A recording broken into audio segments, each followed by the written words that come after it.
Thank you very much. Your Excellency, the Vice President of the Republic of Ghana, Dr. Mahamudu Bawumia, the Chief Justice, Her Ladyship, Justice Gertrude Tokonu, the Chairman of the National Peace Council, Reverend Dr. Ernest Edujempi, and allow me to proceed on the protocol that has been well established in order to save time.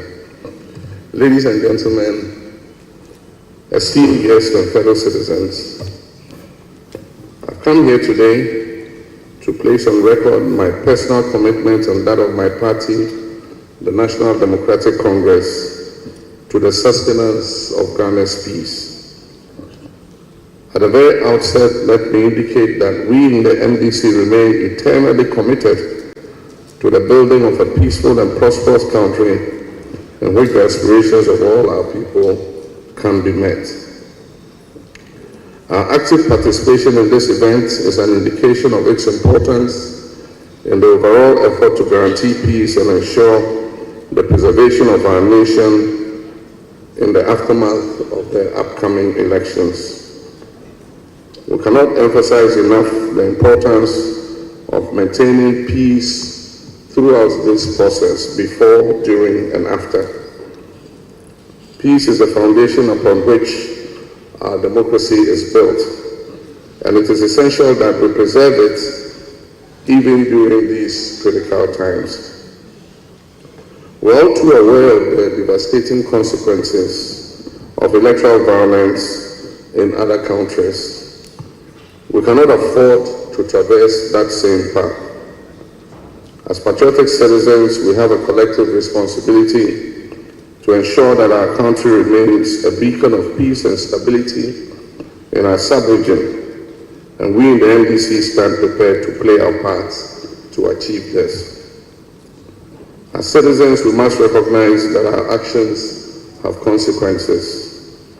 While some verbal jousting is to be expected in our daily politicking, divisive language, hate speech, and inflammatory rhetoric that can incite violence should have no place. Temperance, tolerance, understanding, and respect for one another's opinions and beliefs should be the guiding principle upon which our politics is practiced. On our part, as political leaders, we must prioritize peace and unity in our campaigns and avoid unsubstantiated allegations and focus on issue-based campaigning. We must compete on ideas and not on insults. To our security agencies, I commend you for your tireless efforts in maintaining law and order, and I urge you to remain impartial and professional in your duties, ensuring that all citizens can exercise their right to vote without fear or intimidation. To our media practitioners, I encourage you to promote balanced and accurate reporting, and we must avoid misleading the electorate by deceiving them that some parties are going to vote on one day and others are going to vote on another day. We must avoid sensationalism and speculation and focus on providing credible information that promotes peace and understanding. I also wish to commend the Electoral Commission for the cooperation we have enjoyed so far, and it is my hope that all electoral officers will conduct themselves in a manner that is impartial and neutral in order to avoid any disputes. However, it is all well and good for us to commit to peace and recite beautiful platitudes. All the efforts at building peace before, during, and after the 2024 elections would come to naught or be undermined if there is mistrust and insincerity.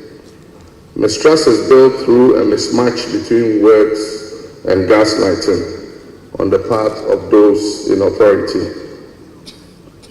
There is reason to be concerned that the signing of this pact, though well-intentioned, could amount to nothing if it is not followed by concrete actions to guarantee the peace by the stakeholders and government.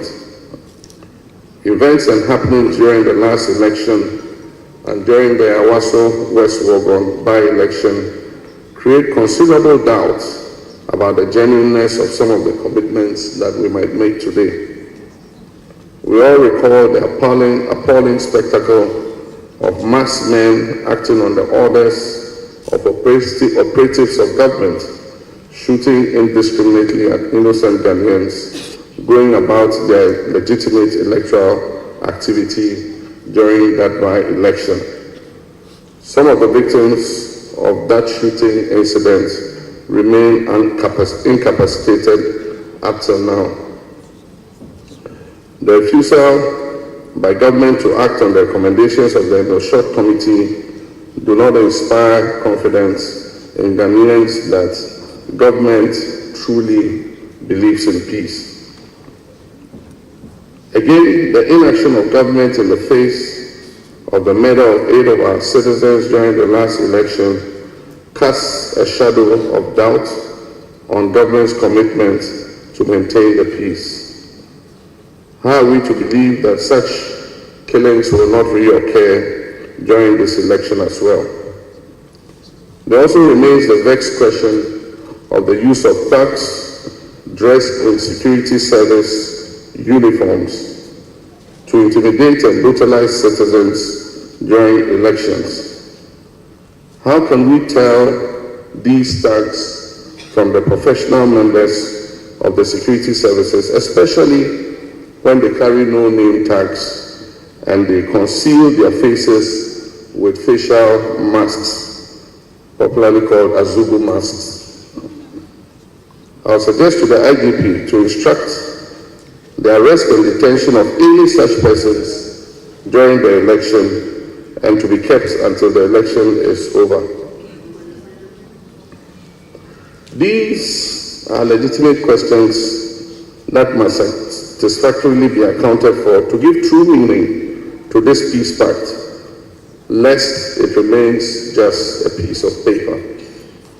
We in the NDC have in the recent past expressed the above reservations, and we look forward to hearing conclusively on the steps taken to address these. In conclusion, let us all pledge to promote peace during these elections.